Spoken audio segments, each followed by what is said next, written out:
Please welcome Rodolfo Machado.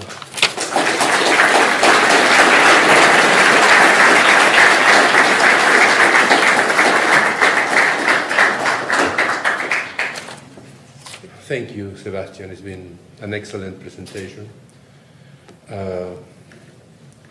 It's so good that it worries me that what I have to say now will be not as good as introduction. Sometimes it happens. Just for the record, when I left Argentina, I went to France with a scholarship, and I studied those things that he referred to. And then I went back, and then I came to America. I flew from Paris to Bangor, Maine, where I touched this continent, and then from there I proceeded to California. A few words about the office. First, as you see there, we do two things: architecture and urban design.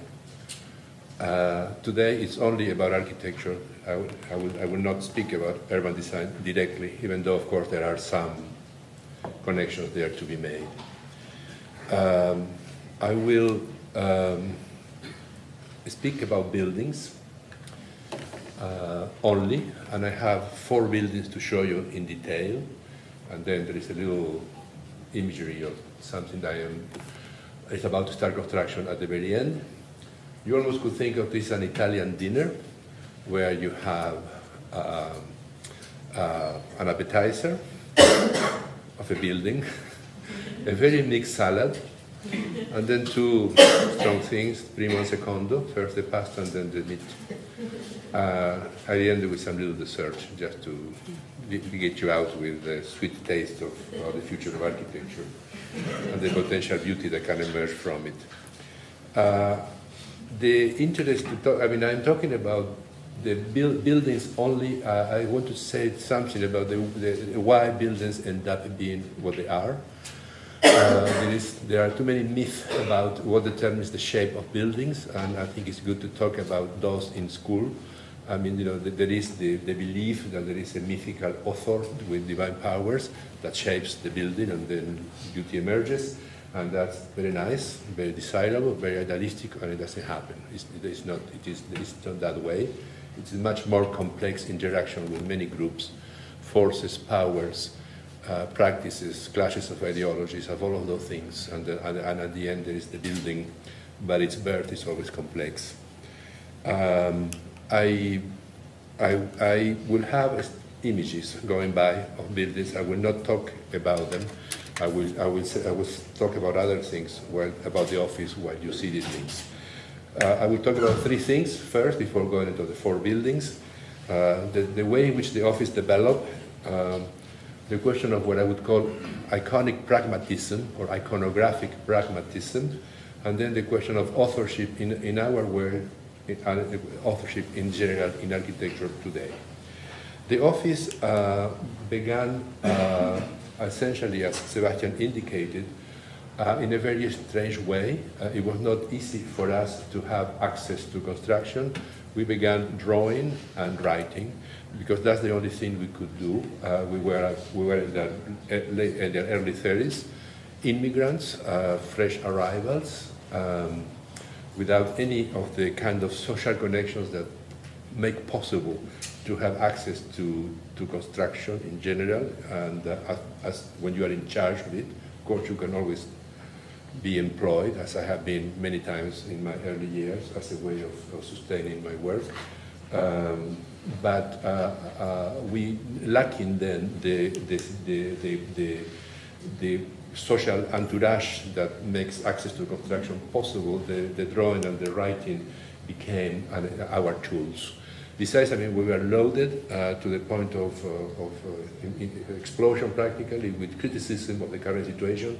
I am talking about the 70s, and the text and the drawing then became a good way for us to do that. So when we got our first commission, our first big one, and it's not surprising that ended up being a parking garage at Princeton University. We began with academic work at the very top, thanks to a very informed client that didn't bother checking if we had done 5 or 6 parking garages before. They were just trust on us, and then that was in fact what will allow us develop the practice. So that's for about the development of the office. Again, from academia and from the writing and the text down to the building, and the building is, for me, essential. Second issue is about this question of iconographic pragmatism. The image of the building speaks tons, and there is a desire for appropriate signification in many clients, be that a developer or an institution, which is our preferred client, or the private clients. There has to be room for the exercising of a variety of strategies, and you have to be versed and knowledgeable about a variety of architectural languages. If you do only one thing that you repeat endlessly, like if you were a star architect, you do one thing for every program and for every building that you do, regardless of its location or function, I think that's very limited, very old-fashioned, very heroic, very star-like, very celebrity-like, and I hope it will change soon, and I think it's changing soon. I think it's not really a good way to proceed. So one needs to be able to deploy and be very flexible a number of languages that would allow you then to provide a building that is what is needed in a specific situation. So that leads to the question of authorship. In recent times, authorship has been associated with that trademark, with that sort of easily recognizable cliche that it screams who did it, okay? And so usually there is a name to that. I found that very limiting and again, not very satisfactory. When given the diversity of images of our work, our authorship is not obvious, it's not literal, it's not right there on the face. And that becomes a problem because sometimes you do have a client that wants to know what he or she will receive, and then it's hard for us to say because the image of the building evolves in the dialogue, in the interaction, and in our interpretation. I stress that our interpretation of what you see the problem at hand is. So it is not a superficial authorship, it's a deep one, I would say, and probably resides in the way in which the problem is faced, in the way in which the buildings are structured, in the way in which an answer is provided. We have been very lucky to have access to a variety of clients, mostly institutional, that in a way help us to hone and to perfect this technique. Most institutions are looking for ways of representing themselves through their buildings, of maintaining certain identity, a certain branding, and then that's why I'm saying then that this work it's important. I will be talking about this building. This is the Salad building, by the way, the Catacan second, in detail, and the Chasen that some of you may know, which is I think my primo, and this is a recent building I will talk about. Having finished after the buildings I will talk about, but Jorge was in charge of this, so I will tell him that he should talk about them. This is in New York City, and as I said, I will not refer to this building, or this one, which is also very recently finished, and it's an art school at Dartmouth College in the north. So I will start now describing those buildings, and I will try to be very, very clear about it. The first one is in Silver Spring, in Maryland. We north of Washington, and the blue line is the subway line, so it's a kind of community for people that resides there and mostly works in Washington and commutes by metro. Our client was Westmoreland County. It's not a municipality, it's a county at large. And the program was very unique and wonderful program. It is a municipal building, it is a public plaza, and it's a pavilion for ice skating in the winter and many cultural activities in the summer. This is downtown Silver Spring. In red dashed lines, you will see the site which we were given. What you're looking at is the results of a very bad American planning of the 1950s. What I should show you is what this town looked like before the demolition took place in the 50s, and it looked like a fairly traditional American suburban thing with a kind of center in the intersection of these two streets. So those buildings were demolished in the 1990s, and the streets were restored, and then the building was produced. You see then where the site is. This new parking structure was built, properly placed according to street alignments in the other side of the street. These are major department stores, these three, and it's a fairly dense line of communication. There is a mall and an important pedestrian plaza here, and the sidewalk, a very linear sidewalk that connects through the building and perforates that. This is the subway station going to Washington, D.C., so there is a constant flow of pedestrians moving from the station through the suburbs behind to the neighborhood behind, which is mostly a residential neighborhood. You see it here most in close-up. The three components, the municipal building sits on a plaza, and on the plaza there is a very large pavilion that is roofed. And you see it here again as a roof plan in all of its clarity. I think this line, this pedestrian line, leads to the main door, which is there in between this, where the grid switches, moves through the building as an interior street and goes down the sidewalk in the back, and then from there you distribute. So the building is basically very, very public. This is a roof plan. I should show you that this plateau, this kind of platform with parking and these buildings are about 10 to 12 feet above the ground of the plaza itself, so there are steps going down to it. In the first floor, then clearly you have the entrance. This all-important outdoor proscenium-like porch comes at a kind of veranda. It's almost like a southern but not domestic space, a lobby, a multi-purpose room that can be divided, a staircase up to the second floor, a gallery, a courtyard, very important, and a conference room. These are the steps, this is the street that go by, steps going down to the street, and service comes this way. There is a lower level, only on the corner. You will see that the courtyard is not excavated, so you can plant it, and the entrance to the north of the building is here, and then you go upstairs. This is the second floor, where the main staircase leads you directly on access to this space. It's like a balcony, and there are all sorts of offices and things which are not that important. This is a section through the building, and the structure of the pavilion. It's really, in fact, it has three columns, even though they look like more. But all this acts as a column, and then these two. It's a building that lost a lot during the famous value engineering. It lost its ceiling, for instance. It's exposed, and the structure is exposed, which was not the main intention, but that is in fact what happened. The process of design of this building was extremely complex and took a number of years.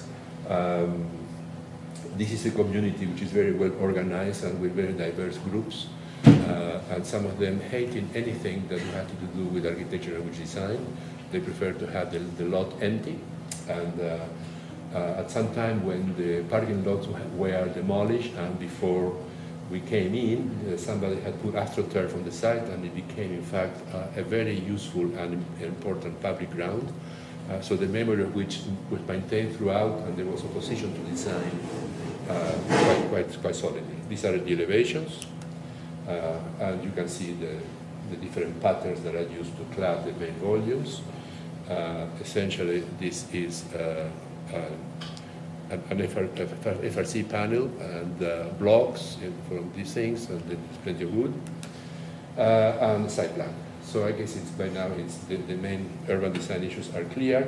The plaza ramps up a bit towards the entrance, and there is a linear landscaping with trees. Looks very desolate in this picture. The landscape at the beginning never looks good. It's much better now, but this was a few years ago. And you see it here, the way it's in use. This is the wall that I remember. This is the platform from the parking garage and the steps coming down. All sorts of events take place there. It's a very successful public place. It has become the anchor of the downtown. I'm really very happy to have done this building for what it does to the city. In fact, it's a better town because it has its center. I mean, I'm sorry to sound almost like doing my own advertisement, but in fact it is true. It still surprised me that the things that one imagines could in fact become this and have this impact in the society around it.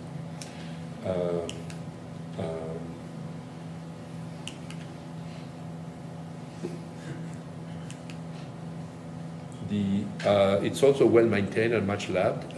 There's furniture there that like rocking chairs. Like sometimes you see in airports that try to calm you down and make you feel that you're in a domestic environment. That's the entrance from the north.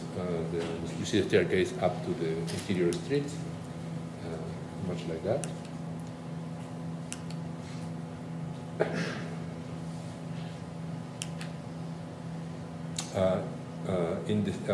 Right now, I mean, in the summer, there is a decking that covers that concrete, so it's in fact looking better than that. And this is the way you see it from the pavilion. You see the pavilion lost its ceiling. This is the interior of the lobby. We're about to looking at the second floor, the multi-purpose space which divides in two.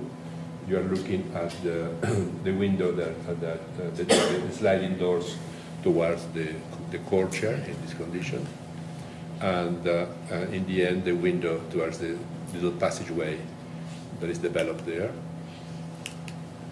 The courtyard itself,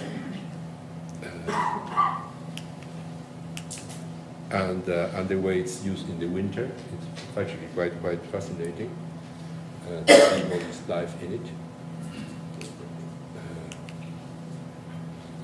The colors change according to events and things. We have nothing to do with that, which is perfectly fine not to have that control. It's part of the life of the building. So, in closing, I would say that this building was born out of a very intense political dialogue. Very tiring, at times discouraging, but in the end, when one sees it's built, it sort of justifies the pains, because I think it contributes to the making of a better town in that condition. This is a building in North Carolina. To remind you where we are, we've been here, we're going there, and we will see these two, Madison and Upper New York State, later. I will start to describe the process that led to this building. There was a typical interview where 6 firms were shortlisted, and then you go to this interview with design ideas, as it normally required, as we did. The site is very complex. It's a double block that is being dedicated as a kind of cultural center by a bank that owns those parcels. The Mint Museum is a very old institution in Charlotte that used to be housed in the suburbs, in the original mint of the USA, where the money for the southern, before the Civil War, the money for the southern states was printed. They outgrew their building, and they wanted to move downtown. The museum didn't have enough capital to buy land downtown, nor did they want to sell the mint. They couldn't sell it, in fact, so they entered into a deal with the Wachovia Bank, which is the bank they are building a tower, and a residential tower together, and somehow the city chips in, and between the three of them, the city, the bank, and the museum, a kind of arrangement is made that allowed this building to happen. They were also part of the selection process. And what you see here is that block. Well, this is the district in question. Our block is this, and it's split in two. There is a pedestrian street here, This is a 50-story tower for Wachovia Bank. These are the bank trading rooms, and this is the site for the museum and for a residential tower to sit on top of that. On the other side, there is a major theater and a small museum by Mario Botta that was built a little bit before ours. So that's what is there. This is the master plan, quotes, that somebody had done, and the museum then was to occupy this box here, 6 stories tall, and we decided we're going through it. In fact, the museum site was only that blue thing there. This was the access to the tower and commercial spaces. So we touched the ground only there. And the great difficulty was that the museum came in late in the making of this. There was already an architect that had designed the infrastructure for this block. There are 6 levels of underground parking here with entrance there to serve all of those buildings. So we inherited the underground structure. We also inherited the above ground structure of the tower, and also thirdly, there was another landscape architect doing the spaces in front of these things. So our intervention was highly constrained. At the interview, we went with drawings, as one normally does, trying to seduce and demonstrate ideas. And to make the story even more complex, the museum is not one museum, but 2. There is museums of arts and crafts, and this museum of art. And each of them with a complex relationship at that time. It wasn't clear if they wanted to really share the building or become 2 different entities. We ended up for the most logical thing was to design one building for both of them. But you will begin to see certain duplicity, certain double conditions. It's meant museum, but it's also 2 ends, and because there are 2 museums. So since the beginning, there was this consciousness that it was not going to be easy to resolve the internal situation.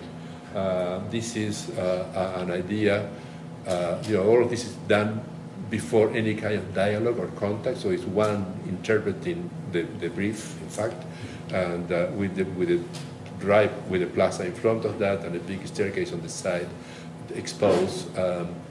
We knew at that time that this theater was planning a large window on that side, so seeing both interiors through the street could have been of interest. We also were aware since day one that this roof was going to be seen by the tower, by the residents and by the bank, and it should have certain attractiveness.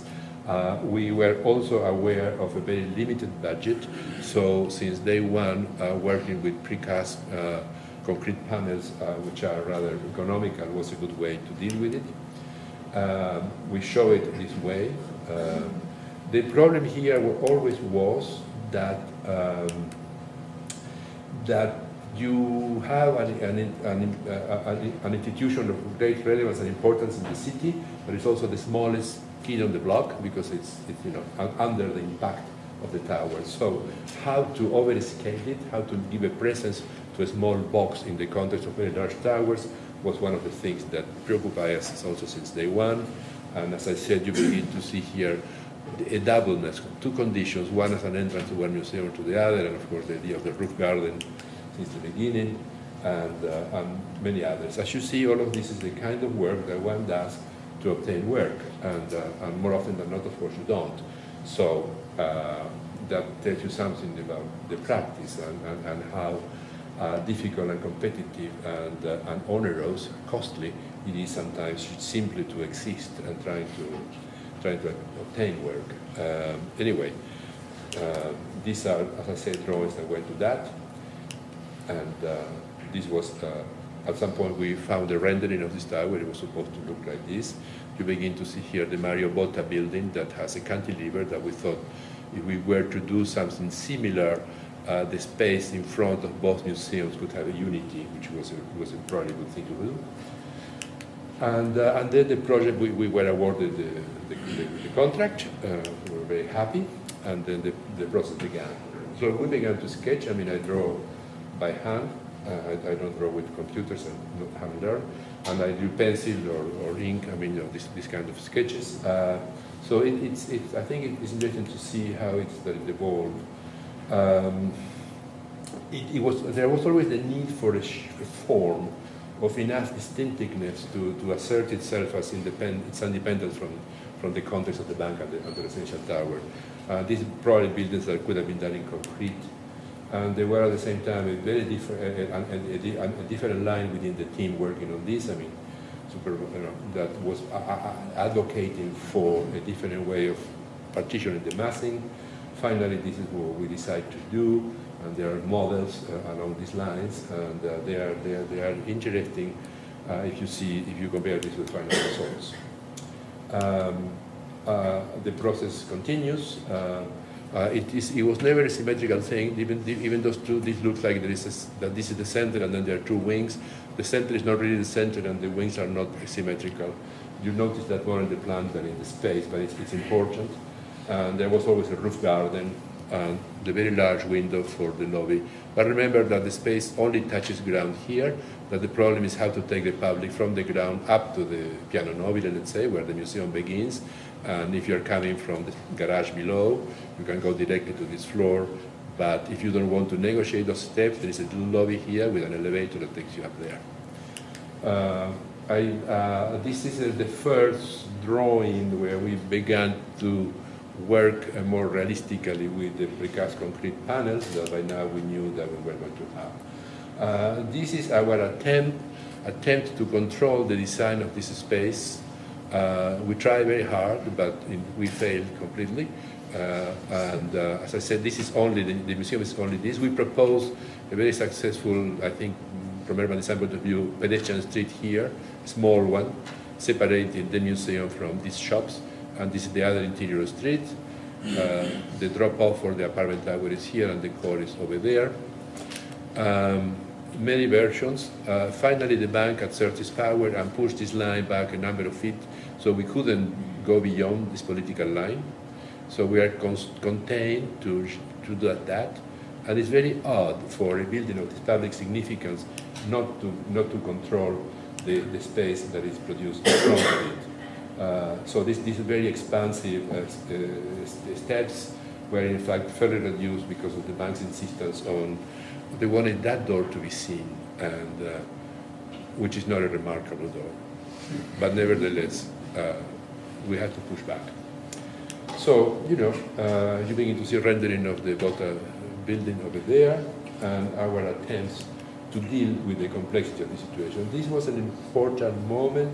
We finally, accepted that these guys were calling the shots and pushed back the line, and that we were not going to have control of this pedestrian plaza, but we did have control of the building, and the heavy articulation, the sort of colossal folding, very grand and robust scaling of that wall was our way to deal with the question of presence and scale.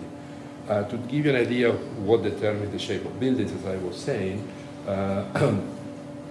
some people in the many committees were afraid of the folding.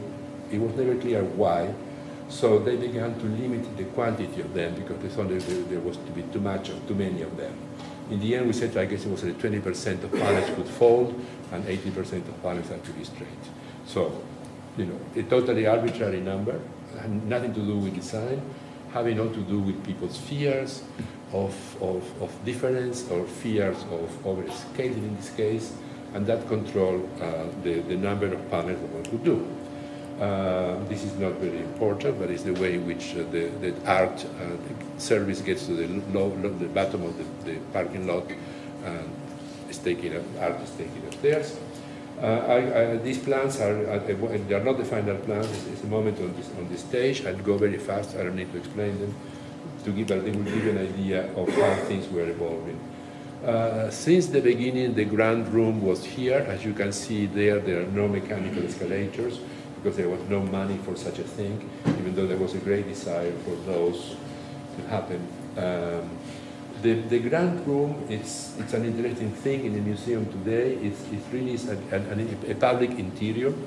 And public interiors are in a way a new phenomenon. Well, there have always been big public interiors, but now they are more ever present than ever, in as much as urbanity has sort of withdrawn inside because it's climatized and it's safer. That is a problem because by moving inside, many things of the true urbanity are left behind, like unexpected encounters and those things that are part of life in the city. But nevertheless, it's a problem that we need that we have and we need to deal with. The issue of the two museums was resolved by having the third and the fourth floor dedicated to different museums, but they do have similar scales. So a bit more of process, design, I mean, this type of drawings leading to the grand room, and the many alternatives for the design of the glazing of that wall.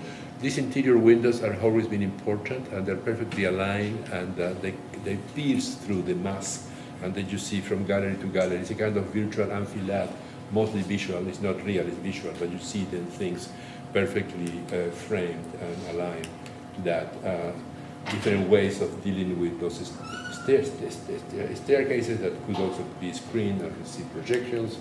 And at some point, then a donor shows up that again influenced the shape of the building. Mechanical escalators were possible, and I don't know, in fact, what's better. I think I like the building better without them, because there is almost a mall-like connotation, or an office atrium type of thing, which I think it was undesirable signification, but it's sneaking with the escalators. Different designs for the glazing of that panel. The best one was, of course, the most expensive. The budget here was extremely tight and difficult, so many things were not possible because of budgetary problems. So in the end, this is what we designed, and this is just to remind you what it is that we did, and we did this, not that, or the front, and then all of that is sort of traverse. It's almost like those magician boxes. Houdini, I think, used to have them, those black boxes where at some point a woman, because at that time it was always a woman, would jump in and then they would stack swords through that box, and then people say that she died, and then the swords would be removed, and then there was the full body. It's like that. It's very difficult to design a museum when you inherit different structures and many other things going through it. But nevertheless, so these are the final set of plans, and a little success was obtained when this veneer, this wall here, received also some signs of life. So I mean, there are some rooms and offices and little shops there. So it's not a dead passageway from. So it's open to the air. This is the way it looks in a rendering, and these are the elevations of that. This is the way the plans are now. They were built. There is an interesting terrace here, because this is the cafe, and then this terrace is a balcony over the square. A typical situation, having big balconies looking down at the public floor, and a mezzanine with the upper level to the auditorium arrives here, and office and administration here, and then storage. In red is always the tower going by, and the plans of the galleries. These are the lines of windows and doors that I spoke to, a sort of virtual enfilades that cut through the building. And it has an upper level that is essentially the over-important events room, and the gray area has not yet been developed. The tower has, as of now, hasn't been built other than the core. It will come back soon because the economy indicates that there is a desire and there is a marketing for that. A drawing of the upper roof with many alternatives, different glazings, covers, and that, and then the final elevations of the project are these. As you see here, this is when you see this, as I said, the swords going by the building, coming in any way, making your life very complex. So I think that the result has been seriously impacted. This is a bit of a problem project. I mean, it had just too many constraints and too many things were waiting against it. I think that it's as good as the circumstances of its generation, of its coming into being, allow it. But seriously, it's a good example of what I was saying as the impact of business, and culture, and society, and all of those things in the shape of things. That pedestrian street is quite nice. This is the mall-like design done by the bank's landscape architect. You see it's very sad because it's completely inconsequential. It's people that equate urbanity with umbrellas and outdoor seating. If you have that, you're in a city. But not so. We rather have a public ground where you don't need to buy a chair to be outside. But, you know, there's a lot written about this, sort of the mallification of the city and all of those issues. But it's very hard to go against them. In here, I think I like the way in which the wall looks. It's actually very good with tangential lights, mostly in the afternoon. And the scale, you see, if that would have not been there, we would have had, and then the street would have been different, we would have had a better public place. I think this is probably one of my favorite images because of the question of scale. Landscape people, you know, are really uncontrollable. I mean, all this debris, you know, the quantity of trash cans and beautiful planters that one can put there is unbelievable. As soon as they see a little space, it's going to be filled with a trash can and a nice planter next to it. So that is the prevailing view of urbanity in these cities. I like to inform you that the designer of the shops here, is a specialist in commercial architecture. That's why we were not obtained that, because we have not much experience designing shop fronts, which I think is magic. The building and part of all the issues has been very well received, and people thought that it looked like a mountain and trying to scale it. They did successfully, as you can see, and it's become part of the city. As it has entered the imaginary, it's a gathering place, the meeting place. I guess the rewarding thing about all these struggles is when you see it working socially as a place that improves the life in downtown, let's say. There was a downtown here at the more or less 1940s. Then urban renewal began, and with that, after that, a new city was built. The view of the Botta building from here is interesting because it's almost right there in your face, which is a quite nice building. And the big public room with its arch and its windows. The large window across the street, which I was so hopeful for, should have been huge. It became little, but it's always activated with videos, so it's very nice to be in this room and see videos across the street, as you can see there. Special art was commissioned at the scale of the building. This is Sheila Hicks, a major textile American artist. And then the arrival to the galleries themselves. As you can see, the budget was extremely limiting. You can see that there, for instance. This is one of my favorite shots again of the space from one gallery to the other, to this window overlooking the space and then the windows behind. It's almost like a Joseph Albers sequence of squares with glass and views. This is the Craft Museum. These windows that overlook the space. Arrival to the upper floor. The terrace, and that's the end of it. So the chase next door was a completely different story. And I think a much better one and a happier one and a very rewarding personally. As you know, Madison is a very beautiful city and it has a fantastic geography because its location is so unique with the lakes and the hill. The planning of the city was also very, very good. So it was, and the university has a major campus that is very important and exciting. So all of those things were in place for a good work of architecture. As you know, this is University Avenue, and that's the site that we were given. That it contains the old museum, old as 1964, I think, or 63, by SOM Chicago, essentially by, what's his name? It's not Harry Weiss, which was an architect that at that time was doing buildings that were of the times, but also with a great deal of interest in classical ideas. And the way in which he designed the plans of those buildings were quite classical.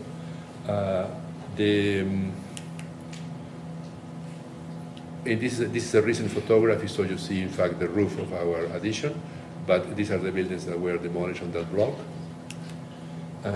In here, you have it there. Sorry, University Avenue, yes. This is the old Chasing, and we are there.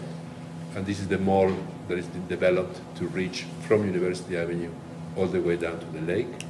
This is a page from the Cesar Pelli master plan that was inherited that made a great deal of sense. I mean, all of its choices are correct.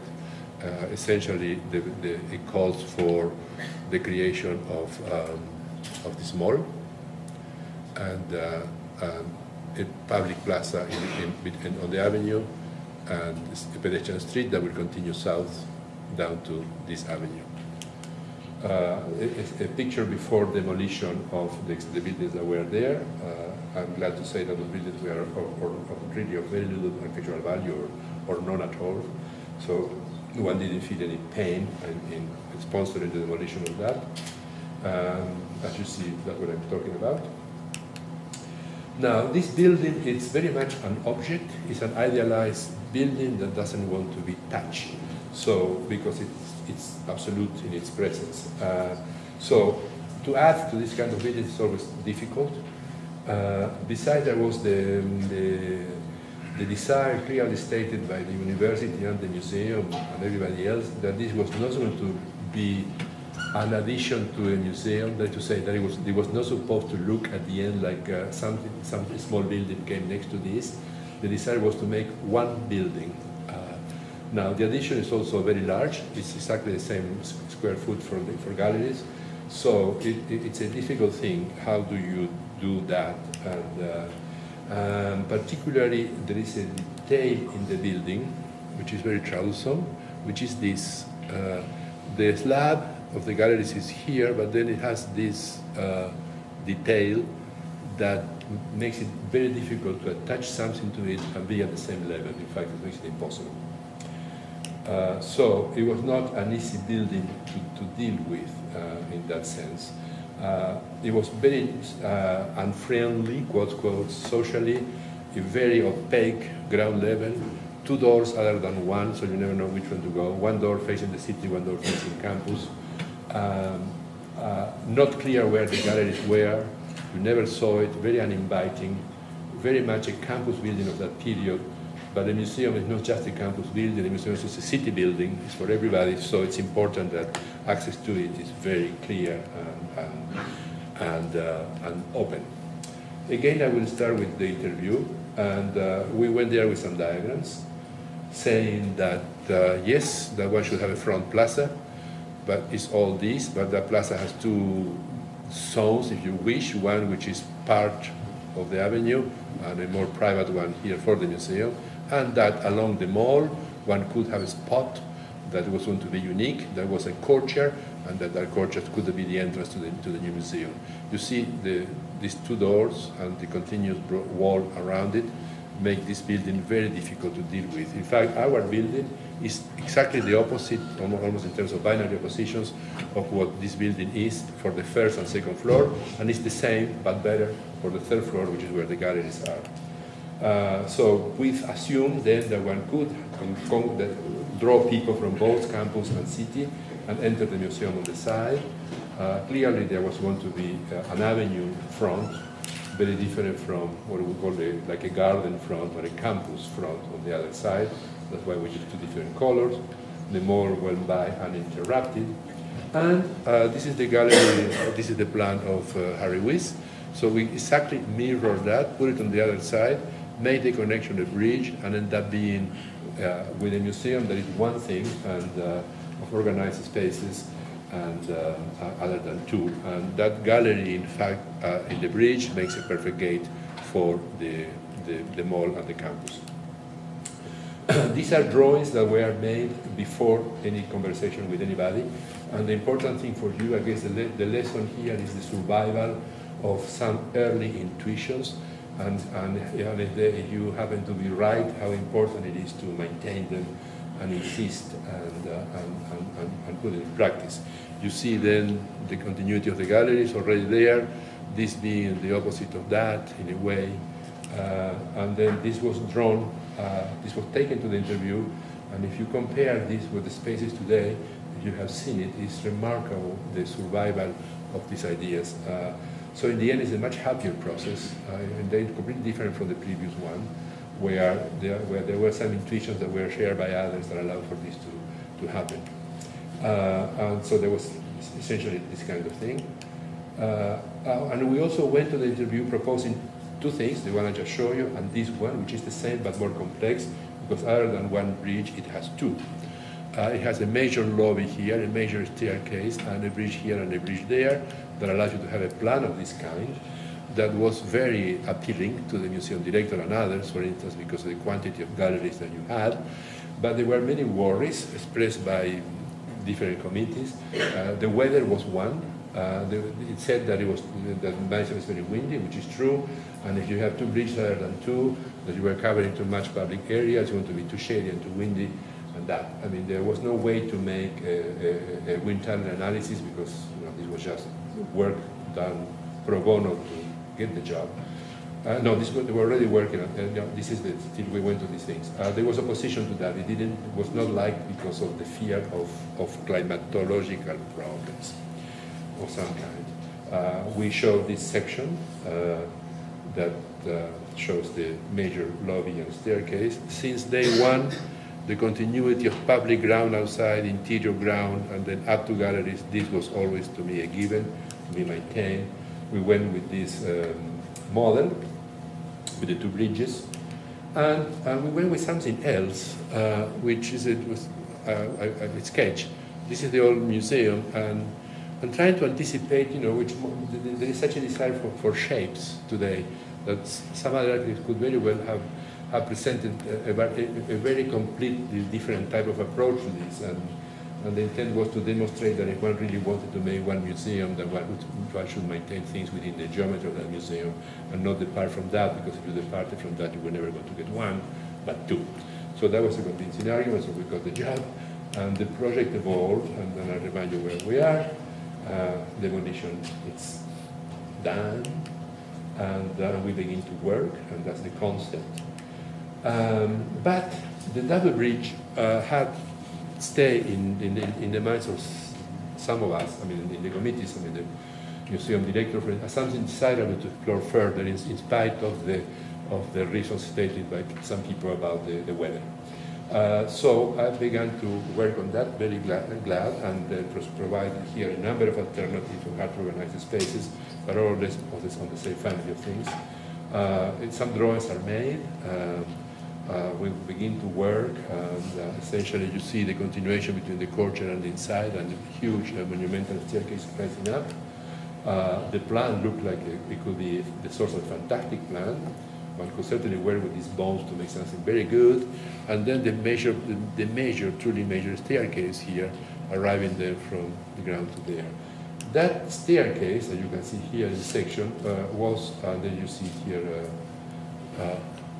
the door, let's say, you know where you are. Now that staircase was the series of great debate. I was very enthusiastic about it. Clearly, we do have some taste for monumentality, maybe, or extreme frankness, or very direct things, and I was very attracted to the idea of this. It was exactly in dimensions like a staircase that I had seen years past. In the Hermitage in St. Petersburg, there is an addition to the museum made by von Klenze, a German neoclassical architect that has a staircase exactly the same dimensions, the same thing. So I was, needless to say, attracted to that. Now the staircase didn't make it. There was a great deal of fear about it. It's interesting to me to try to understand why people are sometimes fearful of size, of the very large thing, or of the very direct, and of the too emphatic or over dimension. There is a natural tendency. It's like if it is too much, it's bad for you. It's like if it is too, like one shouldn't have it. It's some kind of a puritanical repression of some kind with the question of size and directness. I don't know. Perhaps it's my interpretation, but I felt that in many dialogues had with many people there, and this is intelligent and educated people that were still afraid of it. So back to square one, we are going to develop the other scheme. The scheme with only one bridge. And we began to work, and then this is a plan of the building inside and on the mall. And you already see here it is the front plaza, and the mall, and the courtyard, and the lobby and courtyard being one space with a plane of glass, the bridge, and the entrance under the bridge. All the goodies are there for you begin to see. And then this is the first time where you begin to notice this all-important space here, or slot space, that tells that this, that we don't really touch in the building. We're getting very, very, very intimate and close to it, but not really touching. So there is this in-between situation. And then, well, that doesn't show how is the equation of levels is resolved. But in this drawing, there are other drawings that will explain that better. In the first floor, it's quite self-explanatory that the entrance is here. This is the lobby, big staircase going up, temporary exhibits, loading dock, auditorium, shop, elevators, bathrooms under the steps, in the poche of the volume of the steps, and that is working fine. So this is the plan of the ground level. It has two exposed columns, and they are different, this and that. This is the glass box that is under the bridge. This is the pylons for the bridge in concrete. Slot there to alleviate the size of this question. Loading dock, auditorium, main exhibition, main gallery, secondary gallery, and the poche and the bathrooms there. In the mezzanine, there are small galleries for prints and drawings, a conference room, paper conservation, and object study rooms, and prints storage and maintenance. And then this is the plan, I think, that validates, this is the idea, this is it, this is what makes this what it is the duplication of the Harry Weiss plan, but better. I can say clearly that if you're going to make a classical plan like this is better done because of the correctness of the syntactic relations between walls and openings and all that. I think that the classical impulse of the 60s in America, again, was never fully developed. It's like there were something there that didn't allow them to be classical all the way, and they have to do some kind of funky stuff to make it look more acceptable. There was this sort of doubt, should I really go all the way or should I not? Since I don't have that problem, this is a classical plan. What you see there is the projections of the skylights, the elevator for the people, the freight elevator, means of egress, and the whole sequence.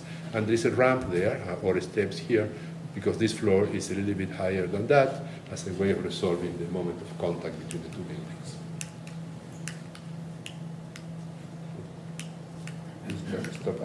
Stop advancing. What do we do? Advance from here, I guess. Got stuck. Refuses to go. Help. What do I do? Where is this lady this woman that told me she was going to be around? I don't know. What do you think? Close. I have to start again. It killed the computer.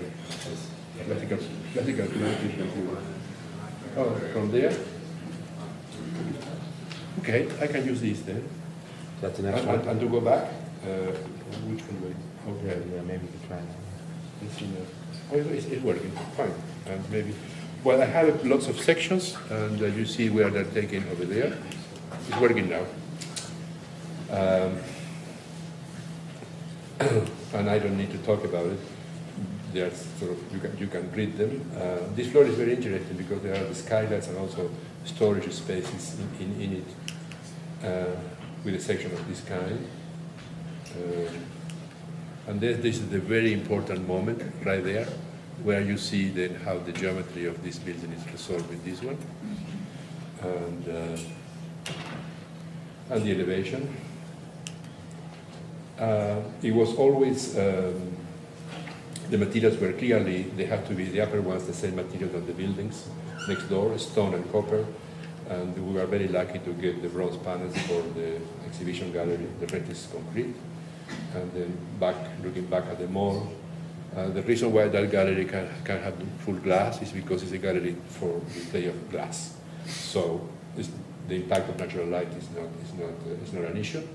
And this is a section through the bridge looking at exactly, you know where you are, and the gallery itself. This gallery is very, very tall.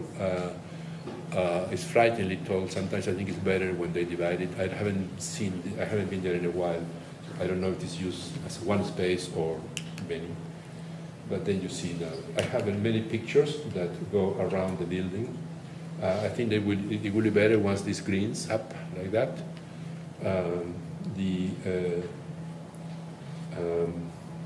This material is aging also quite well, I think, as it should, because it's a very good material. And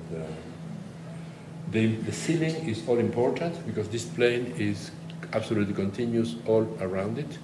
So the galleries are really an object that is resting on the very open and transparent first and second floor.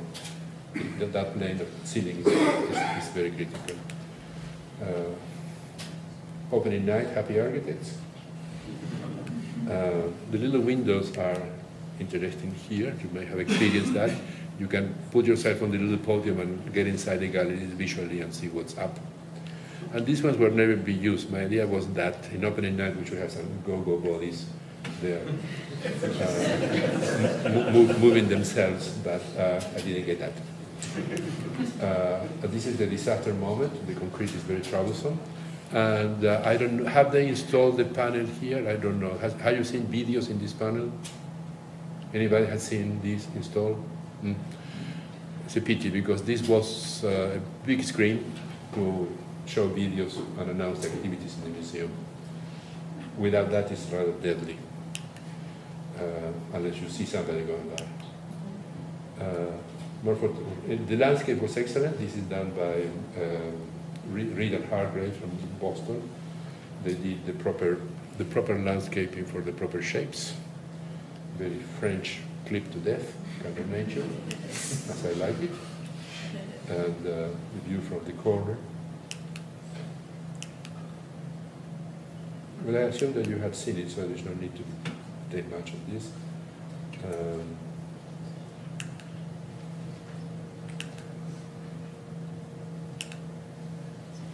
This is important because of the continuity of the stone floor inside, up the steps, and into the third level. One continuous thing. The curtain is a collaboration of inside-outside of Amsterdam with Petra Bles, the main designer. It's a fantastic engineer, very, very beautiful engineered curtain that does a lot of things. It performs, it had to do with the movement of air conditioning, had to do with privacy for events, and all of the things that is necessary.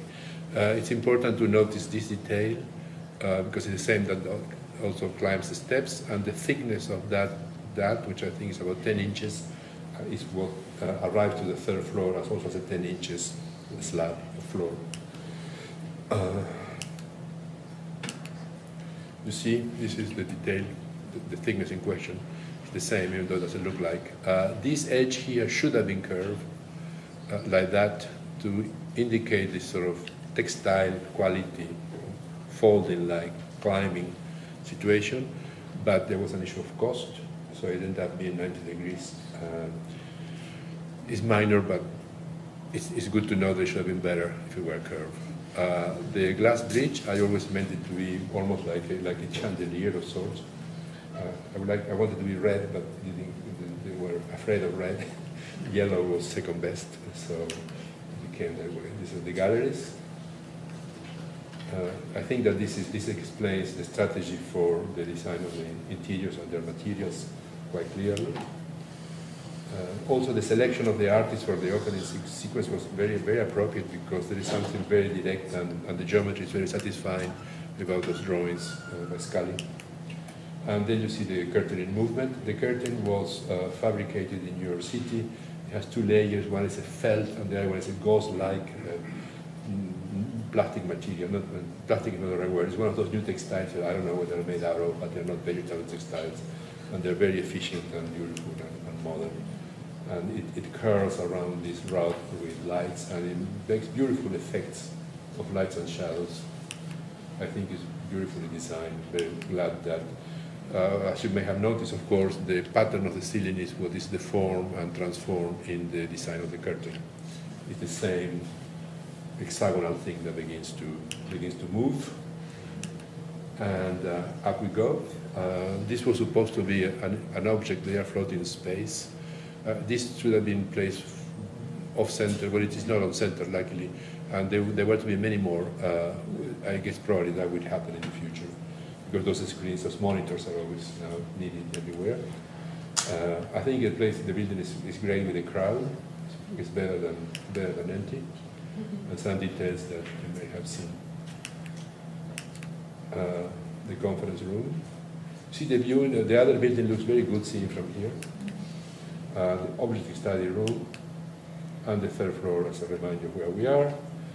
There are little spaces between this is space with a window and this is space with a window. They have monitors and catalogs. There is a break in the exhibit if you wish, the lobby. And there is a very nice detail. I don't have a very good picture here. The way in which this glass rod takes to the yellow slab. It's 4 layers of glass, of color glass. 4 layers is what's the word? It's well, it's like plywood. Let's say it's laminated. Laminated. Thank you. Laminated. And, okay. This detail matters a lot to me. This is the viewing of the old building. This should have been continued. Of course, no, there is a beam there, needless to say. But the idea, I mean, what I wanted to do is to push this back a little, have a line, and mirror that, put a little mirror. So it would have given you the sense that the slot was complete. A bit of an scenographic trick, not really, it's more theatrical than architectural, but so what? They're very effective, and they do make the idea across very well. The bridge galleries, you see the wall there of our wrapper. And the final shot, I think, of the mall, which is, I hope those trees will grow soon. It will be better with more vegetation. It's a little bit dry right now. This is the last museum. I don't know how I'm doing with time. Should I rush? It's okay. I'll show you where we are. This is a college, a very old college. It was established by Hamilton, the signer of the independence, in 1810, 1812, Upper New York State.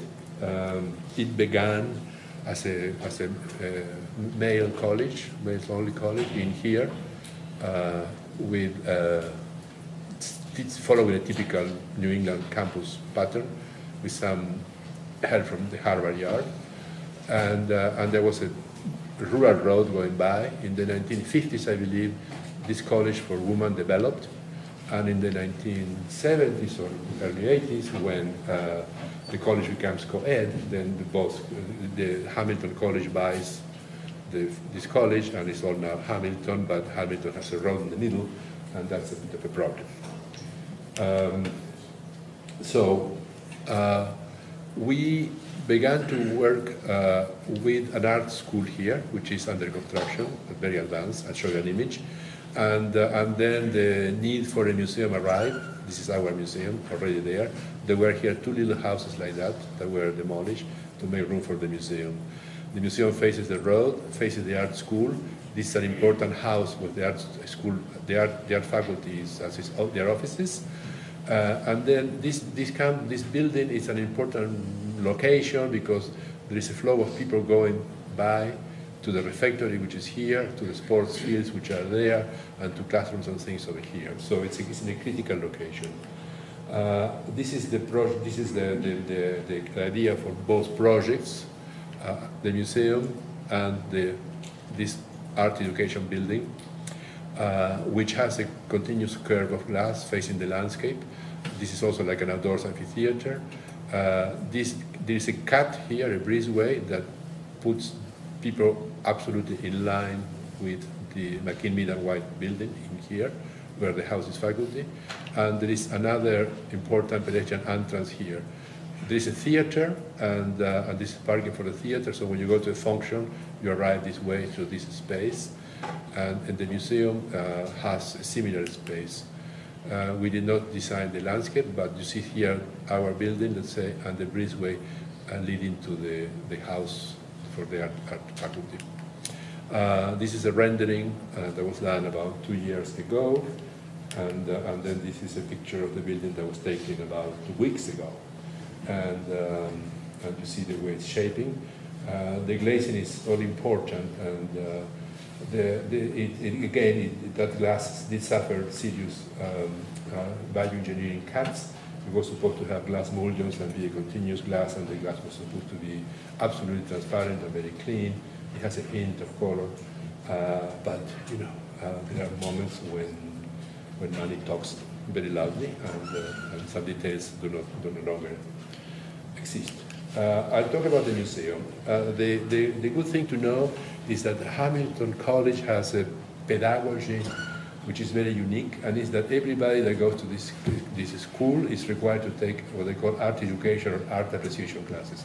Even if you're going to be an engineer or a biologist or whatever, you are required those classes. So that's quite unique, and it's very good. And they achieve that through the study of objects coming from a variety of cultures.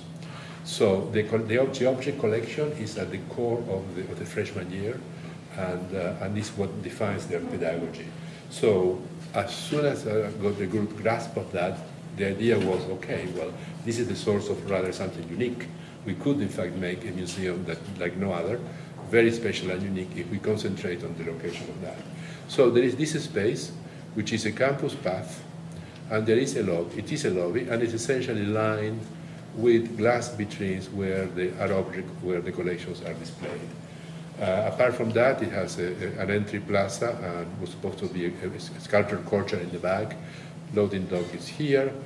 This is the exhibits gallery, bathrooms there and there, storage, and the art preparation in this floor, and a very simple section like this. This is the space in question.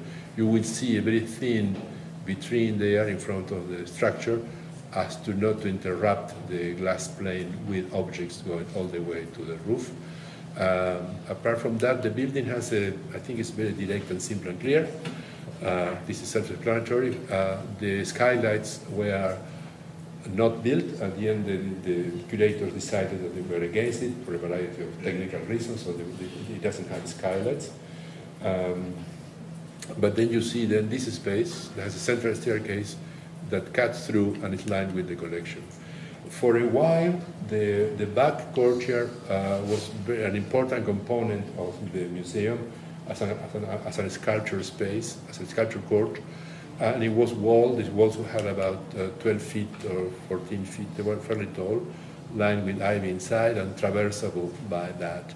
I fought for this courtyard quite bravely, I should say, and it almost happened, but then there was a committee that raised concerns about safety and students' attacks or at night or questions of that kind, which seem very unrealistic because this is a rather idyllic campus in the middle of nature. I don't think there are criminals around. Nevertheless, this fear of the space that was not defensible killed the courtyard and became just the floor. I think it's a real loss, but it's not the first time that happens. I think that it could have been very beautiful. I think that courtyards are really, really something that I personally like, but they're not in the repertoire of North American architecture. I mean, they're really not like general. I don't know why. I tried to make some courtyards in the past that they had not happened. So this was the softest, the greenest version, trying to say, what a gorgeous space it could be, and it could have gates, so you could close it at night and nobody would walk through. Nevertheless, courtyard died. The upper plan is very simple. Again, the vitrines glazing the space, a classroom that is extremely successful in the classroom where anybody wants to take classes, and seminar rooms there and then art storage. The key section is this, For a while, the central volume was in metal, and then because it had to be different and it had to be more like a vault. But they realized that there were some undesirable connotations that this may look like a box building in the suburb because of the metal paneling. So that was left behind, and we moved to the terracotta, which is quite beautiful, which is what happens there now. I have a series of pictures going around it, and it's also looking very good in the winter because it's a dark building, looks great in snow. This is an artist from New York that did sort of site-specific projections at one time that they look great. I never assumed that nobody would do projections on an undulating wall, but they managed to make it very nice, as you can see there. So there are the two materials. This is the precast concrete, which is very white and has a little bit of speckles, and the terracotta, which is brown and sometimes looks purple. That's my favorite elevation. Rather silent, but powerful. And then what remains of the courtyard is essentially a floor and a bench, but it's also quite good, and particularly because there is a tent that can cover exactly that for end of the year celebrations, trustees meetings, and that. So it is in fact a good space. This is in the foreground. You see the bench. Not unlike the chasen, there is a bench and the courtyard looking at the building, and the back. You see loading dock on the left, and then we're about to enter this building. We're looking back at the construction site across the street. This is an old picture, as you can see, and then we're in the lobby. Okay, and then this is the test of these two buildings, and I don't know if it will work. This one will be opens in the fall of 14. So these spaces are absolutely equal in dimensions, perfectly aligned, and they're about art. This one is art storage, and it's a lobby, and it's a path.